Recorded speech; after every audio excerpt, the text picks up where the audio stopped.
Hello students. तो कैसे हैं आप लोग। आई होप आप सभी स्वस्थ होंगे, मस्त होंगे और अच्छे से पढ़ाई कर रहे होंगे।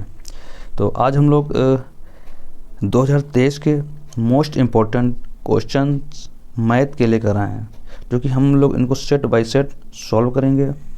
2023 के जितने भी सेट हैं, सेट 7 होते हैं और उस 2023 के सभी मोस्ट इम्पोर्टेंट क्वेश्चन हम लोग सॉल्व करने वाले हैं। तो सबसे पहले आपको क्या करना है, वीडियो को शेयर कीजिए और लाइक कीजिए, चैनल को सब्सक्राइब कीजिए ताकि हमारे नए वीडियो की नोटिफिकेशन आपको बहुत ही जल्द मिल जाए। तो चलते हैं, वीडियो को शुरू करते हैं। सबसे पहला हमारा क्वेश्चन क्या बोला है, ये सबसे ऊपर देखिए मैंने लिख दिया है क्लास 10th 2023 के सभी क्वेश्चंस MCQ। ये हमारे सारे बहुविकल्पी क्वेश्चंस हैं, जो कि आपको पता है ना, इस समय जो पेपर में 20 मार्क्स होते हैं वो बहुत इंपॉर्टेंट हैं। 20 मार्क्स आपको सिर्फ टिक करने के मिलते हैं। तो अगर हम लोग यही 20 मार्क्स जब अच्छे से गेन कर लेंगे ना, तो एक हमारे अंदर एक कॉन्फिडेंस आता है। इन्हीं छोटे छोटे कॉन्सेप्ट को मिलाकर हम लोग बड़े से बड़े क्वेश्चन को भी टैकल कर सकते हैं। तो सबसे पहले हमें इन 20 क्वेश्चनों पर फोकस करना है। तो चलिए शुरू करते हैं। सबसे पहला क्वेश्चन क्या बोला है कि इन्हीं दो धनात्मक पूर्णांकों A और B के लिए निम्न ऑप्शन में से कौन सा ऑप्शन सही है। तो आप सभी को एक इसमें कॉन्सेप्ट पता होगा कि इसका एक रूल होता है कि आपने LCM चैप्टर में पढ़ा होगा, first number into second number is equal to LCM into HCF। अगर मान लो हमारे कोई दो नंबर हैं, मान लो हमारा A नंबर है और B नंबर है, अगर हमें इनका ये हमारा हो गया फर्स्ट नंबर और ये हो गया सेकंड नंबर, तो हमारे इसका सूत्र क्या होता है, A into B is equal to LCM of LCM किसका, इन्हीं A और B संख्याओं का इंटू HCF बोले तो मासापा, HCF किसका, इन्हीं दो नंबरों का। तो इस टाइप का इसका फॉर्मूला होता है, इसको आपको लर्न करना है। तो जो इसका जो ऑप्शन होगा ना, इसी के बेस पर है। तो हमारा पहला ऑप्शन क्या बोल रहा है, A इज इक्वल टू मासा AB का इंटू B। ये तो पहले से ही गलत है, आपको ये मैच करना, जिस ऑप्शन में इस टाइप का मिल जाए वो ऑप्शन हमारा सही माना जाएगा। सेकंड ऑप्शन क्या है, A इंटू B लासा A गोमा B, यहाँ पे ना इक्वल लगा है, कुछ नहीं लगा है। थर्ड ऑप्शन क्या है, B इज इक्वल टू मासा किसका, AB का, ठीक है, इंटू लासा किसका, AB का। यहाँ पे सब कुछ तो सही है, लेकिन यहाँ पे जो संख्या का जो मल्टीप्लाई किया गया है केवल एक ही नंबर लिया गया है। यहाँ पे A और B दो पूर्णांक बोले गए हैं, तो अगर यहाँ पे हम मल्टीप्लाई में A लिख देते तो ये ऑप्शन हमारा करेक्ट हो जाता। इसकी वजह से ये गलत है।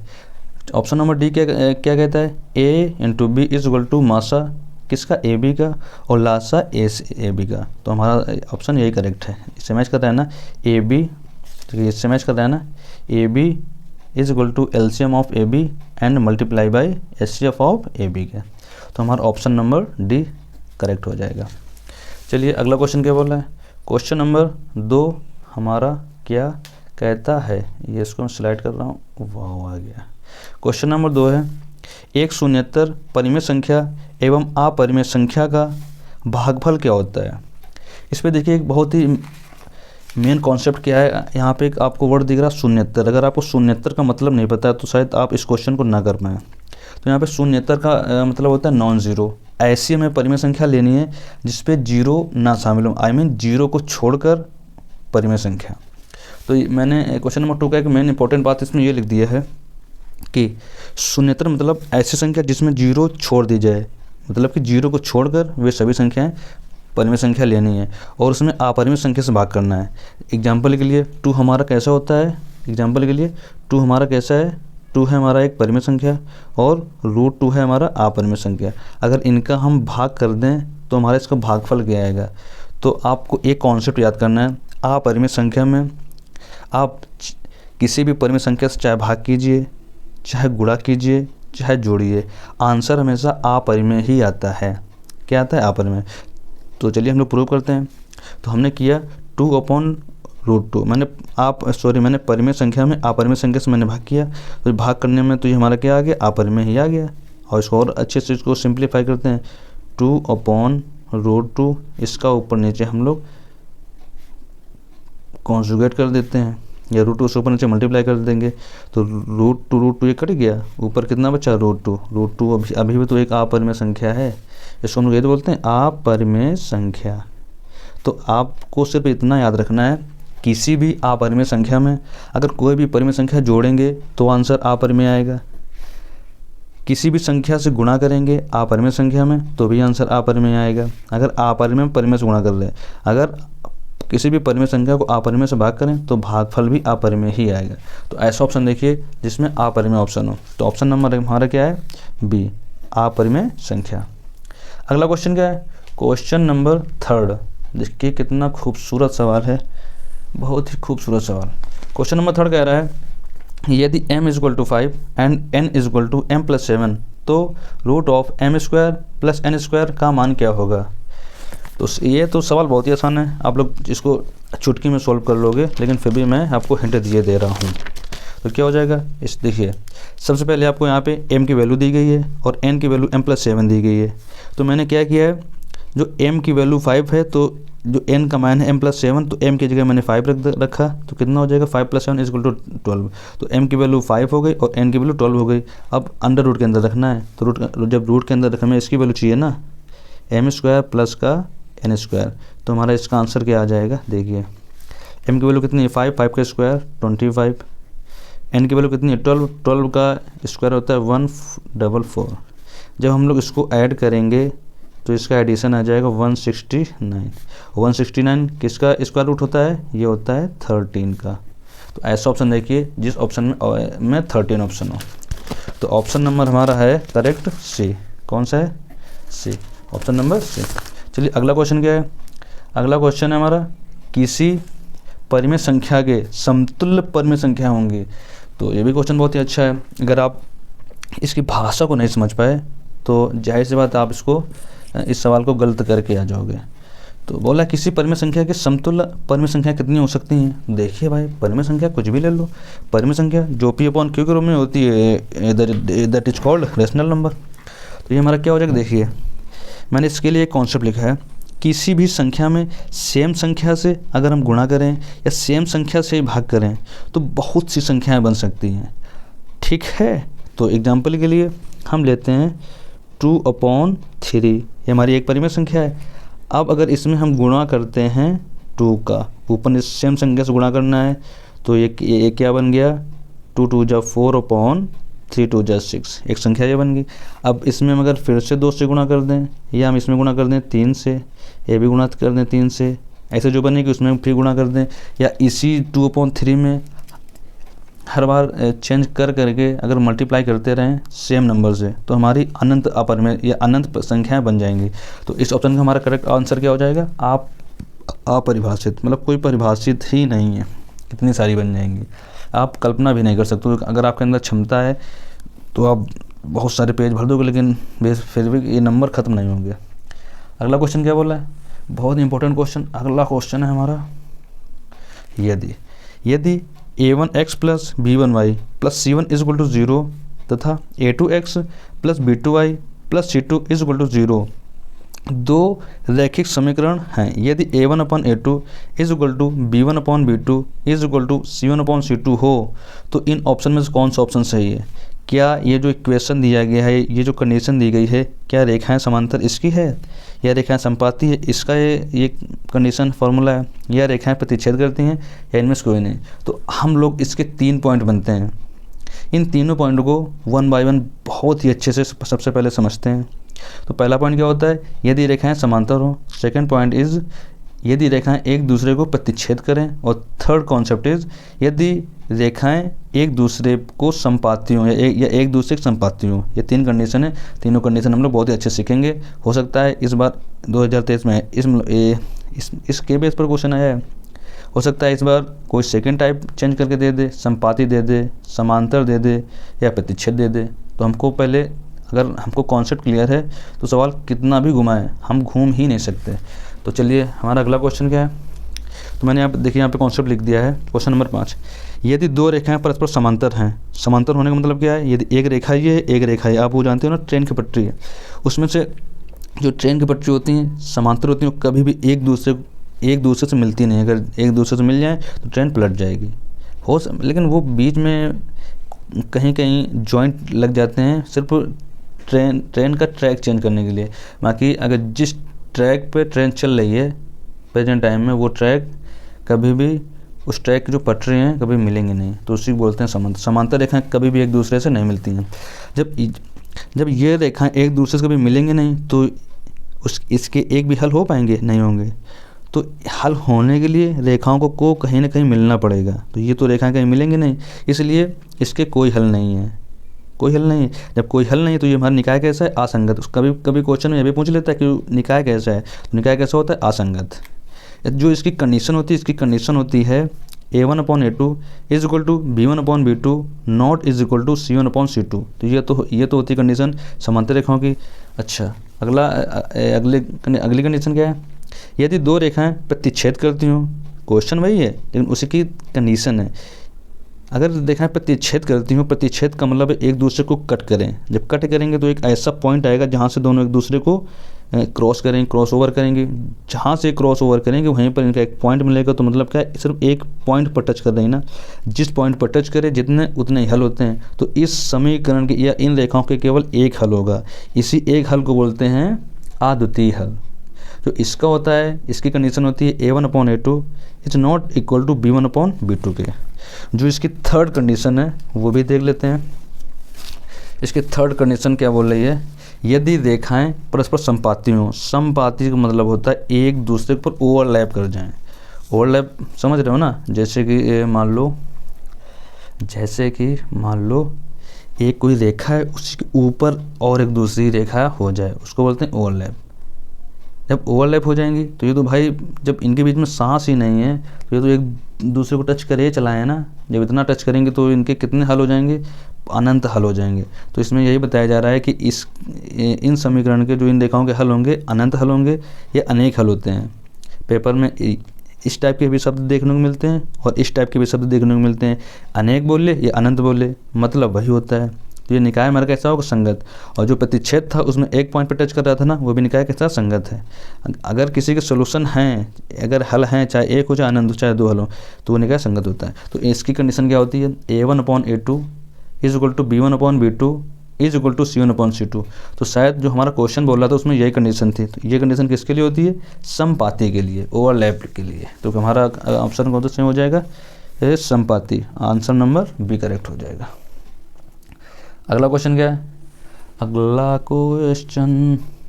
क्वेश्चन है किसी संख्या का 1/3 भाग 21 के बराबर है तो वह संख्या क्या होगी। तो इस टाइप के क्वेश्चन हम लोग ऑप्शन से ही क्लियर आउट कर लेते हैं। तो बोला है ऐसी आपको संख्या लेनी है जिसमें तिहाई भाग, मतलब जिसमें 3 से भाग कर दो, तो आंसर आना चाहिए 21। खत्म। तो 21 में 3 से भाग करोगे तो भागफल कितना आएगा, 7 आ जाएगा। 42 में 3 से भाग करोगे तो कितना आ जाएगा, 14 आ जाएगा। 14 42 होते हैं ना, अगर 63 में 3 से भाग करेंगे तो 21 आ जाएगा। तो हमारा ऑप्शन ए करेक्ट हो जाएगा। इसको अगर समझना तो ऐसे आप समझ सकते हैं कि मतलब बोल रहा है किसी संख्या, तो हम कोई भी संख्या होगी तो इस ऑप्शन में से हम संख्या उठा ले रहे हैं। तो 63 है, इसका 1/3 मतलब होता है 1/3, भाग कितना होना चाहिए, 21 मिल रहा है ना, तो ये हमारा ऑप्शन करेक्ट हो जाएगा। अगला क्वेश्चन क्या है, अगला क्वेश्चन है, कितना इम्पोर्टेंट सवाल है, बस आपको ऐसे सीखते रहना है, पेपर आप फोड़ के आओगे। और कसम भी खा लो, जब तक फोड़ेंगे नहीं तब तक छोड़ेंगे नहीं। क्वेश्चन क्या है, यदि द्विघात समीकरण x² + 2x - p की वैल्यू 0 है और का एक मूल -2 हो तो p का मान कितना होगा। इतना इजी क्वेश्चन है। सबसे पहले ये जो वैल्यू है 2, ये वैल्यू इस 2 को x की जगह पे पुट करना है और p की वैल्यू गेट हो जाएगी। तो इसमें कॉन्सेप्ट लगाना है, put the value and get the answer.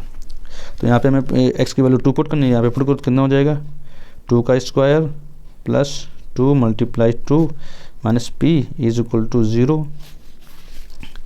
अब क्या है, इतना हो गया, 2 का square 4 + 4 - p is equal to 0। p को इधर ट्रांसफ़र कर दो तो 8 इज इक्वल टू p। जो p की वैल्यू आ गई 8 आ गई। तो p की वैल्यू कितनी आ जाएगी, यहाँ पे 8। तो ऑप्शन में है कहीं 8, ये लो, ऑप्शन में कहीं 8 है ही नहीं। ऑप्शन तो गलत हो गया, सॉरी यहीं पे है 84 नहीं, यहाँ पे 8 वैल्यू है, तो ऑप्शन नंबर हमारा डी करेक्ट हो जाएगा। चेक कर लो भाई, 2 रखेंगे -2, सॉरी -2 है यार। देखो यहाँ पे जब -2 रखेंगे, जब -2 रखेंगे तो ये -4 हो जाएगा, तो मतलब 0 हो जाएगा। पी की वैल्यू कितनी हो जाएगी? 0। सॉरी एक मिस्टेक हो गई, यहाँ पे जो आंसर होगा करेक्ट ऑप्शन ए होगा, ये ऑप्शन नहीं होगा, ऑप्शन नंबर ए करेक्ट। यहाँ पे पी की वैल्यू कितनी? 0, मैंने माइनस को ध्यान नहीं दिया था। ऐसी गलती आपसे भी हो सकती है, तो थोड़ा सा क्वेश्चन में संभल कर। अगला क्वेश्चन क्या है? अगला हमारा क्वेश्चन है, बहुत ही खूबसूरत क्वेश्चन है इस बार, तो ये थोड़ा दिमाग को घुमाने वाला क्वेश्चन है। यक्स अक्ष पर स्थित एवं बिंदु 2, -5 तथा -2, 9 से समदूरस्थ हो तो निर्देशांक क्या होंगे? 0, -7, -7, 0, 7, 7। सबसे पहले आपको इसमें एक पॉइंट नोट करना है, या इस पॉइंट पे आपको ध्यान देना है, नोटिस करना है कि एक्स अक्ष पर पूछ रहा है। एक्स अक्ष पर जब भी बोले तो एक्स अक्ष पर क्या होता है? वाई का मान 0 होता है। एक्स अक्ष पर वाई का मान 0 होता है, तो ऐसा ऑप्शन देखिए जिसमें y की वैल्यू 0, इसमें तो x की वैल्यू 0, तो ये तो ऑप्शन सही होगा नहीं। इसमें y की वैल्यू 0 है, इसमें y की वैल्यू 0, तो ऑप्शन नंबर डी और ऑप्शन नंबर ए तो ऐसे कट गए। अगर मान लो हमें सिर्फ तुक्का ही मारना है ना, तो तुक्का या तो इसमें मारेंगे तो इसमें मारेंगे। अब हम लोग क्वेश्चन को सॉल्व करते हैं। तो सवाल क्या बोला? एक्स अक्ष पर, तो एक्स अक्ष पर मतलब 2 बिंदु हैं, बिंदु 2, -5 और -2, 9 से समदूरस्थ हों, मतलब बराबर दूरी पर। तो हमने इसमें क्या किया है? हमने 2 पॉइंट मान लिए, point number A, point number B मान लिए, और बीच में कोई एक पॉइंट मान लिया। यहाँ से इनकी दूरी कितनी है? बराबर। पी ए की दूरी और पी बी की दूरी बराबर है। तो हमने यहाँ पे क्या बोला? एक्स अक्ष पर बोला ना, तो एक्स अक्ष पर क्या होता है? वाई की वैल्यू 0 होती है, तो हमने क्या किया? x, 0, और जो a की वैल्यू दी गई है, मतलब पॉइंट ए है उसकी वैल्यू दी गई है 2, -5, और जो पॉइंट बी है उसके निर्देशांक दिए गए हैं -2, 9।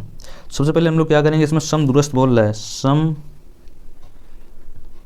समदूरस्थ है। समदूरस्थ में क्या होता है? बराबर दूरी पर है। तो सबसे पहले हम लोग क्या करेंगे कि P से A की दूरी और P से B की दूरी को बराबर कर देंगे। तो हमारा P का निर्देशांक क्या है? x, 0, और A का निर्देशांक है 2, -5। ऐसे सेम इसमें करना है। P का निर्देशांक है हमारा x, 0, P है, PB कितना है? B कितना है? -2, 9।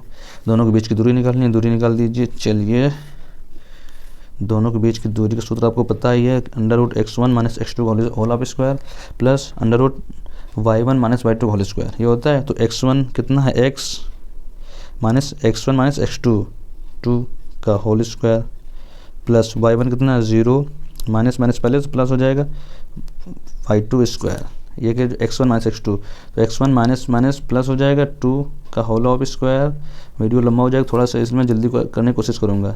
0 - 9 का होल ऑफ स्क्वायर, रूट से रूट कट गया। यहाँ पे खोलते हैं, x - 2 होल स्क्वायर क्या हो जाएगा? x स्क्वायर प्लस 4 माइनस का 4x, 5 का square 25 is equal to x का स्क्वायर, x स्क्वायर प्लस 2 का स्क्वायर 4 प्लस 4 -9 का स्क्वायर हो जाएगा प्लस का 21। स्क्वायर से स्क्वायर ख़त्म, 4 से 4 ख़त्म, ठीक।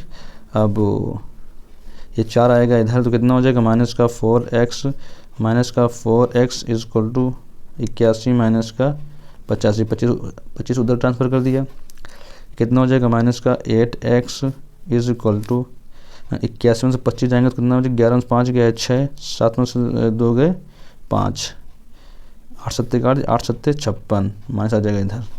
तो जो हमारा फाइनल आंसर क्या आ जाएगा? जो x की वैल्यू कितनी, हमारे x अक्ष के निर्देशांक थे x, 0, तो x की वैल्यू कितनी आई? माइनस का 7, तो -7, 0। ऐसा ऑप्शन देखिए जिसमें -7, 0, तो ऑप्शन हमारा कौन सा है? ऑप्शन नंबर बी करेक्ट हो जाएगा। चलिए हमारा अगला क्वेश्चन है क्वेश्चन नंबर 9। क्वेश्चन नंबर 9 बोल रहा है 2 त्रिभुजों के क्षेत्रफलों का अनुपात उनकी संगत भुजाओं के अनुपात के वर्ग के बराबर हो तो ये त्रिभुज कैसे होंगे? तो ऐसी कंडीशन होती है तब जब हमारे त्रिभुज समरूप होते हैं। यहाँ पे कहने का मतलब ये है कि मान लो हमने 2 त्रिभुज बना दिए। देखिए त्रिभुज नंबर 1, अरे आराम से भाई, त्रिभुज नंबर 1 और त्रिभुज नंबर 2 बना दिया। नाम दे दो ए बी सी, नाम दे दो यहाँ पे पी क्यू आर, यहाँ पे हमने इनके नाम दे दिए। अब क्या हो जाएगा, ठीक, यहाँ से मान लो एक कोई लंब डाल दो, यहाँ से भी कोई लंब डाल दो परपेंडिकुलर, नाम इसका नाम दे दो ई, इसका नाम दे दो एफ। ठीक, तो ये बोल रहा है, ये सबसे पहले आपको ये देखना है, कभी भी जब त्रिभुजों की भुजाएं सेम होती हैं ना, तो सबसे पहले त्रिभुज हमारे समरूप होते हैं। तो ऐसा ऑप्शन देखिए जिसमें समरूप की बात करें, तो हमारा समरूप क्या हो जाएगा, ऑप्शन नंबर सी। इसको थोड़ा याद भी कर लेना। अगला क्वेश्चन क्या है, त्रिभुज ए बी सी एक समद्विबाहु त्रिभुज है जिसमें ए बी बराबर ए सी हो। इसमें क्या बोल रहा है, ऐसा एक समद्विबाहु त्रिभुज है, एक समद्विबाहु त्रिभुज है जिसमें क्या है बोल रहा है, देखिए इसमें क्या बोल रहा है, A B is equal to B, A B is equal to A C बोल रहा है। तो यार ए से ए काटो, कोण बी किसके बराबर है, कोण सी के। तो ये हमारी हो गई ट्रिक, जब भी आपको इस टाइप का क्वेश्चन मिले तो फटाक से आपको जो कोण सेम दिखे वो काटो फटाक से, बाकी तीसरा इक्वल हो जाएगा। ऑप्शन नंबर कौन सा हो जाएगा, C, angle B is equal to angle C. तो चलिए आज हम लोग केवल 10 क्वेश्चन ये रखते हैं, नेक्स्ट वीडियो में आपको इसके आगे के क्वेश्चन मिलेंगे। अब इस बार 10 से 20 करवा दिए जाएंगे। तो सबसे पहले आपको वीडियो को शेयर कर देना है, और ज़्यादा से ज़्यादा दोस्तों को फैलाइए, वीडियो को आग की तरह फैला दीजिए, ताकि हर बच्चा दौड़ा चला है और पेपर में अच्छे मार्क्स लेकर आए। चलिए, थैंक यू, गुड नाइट।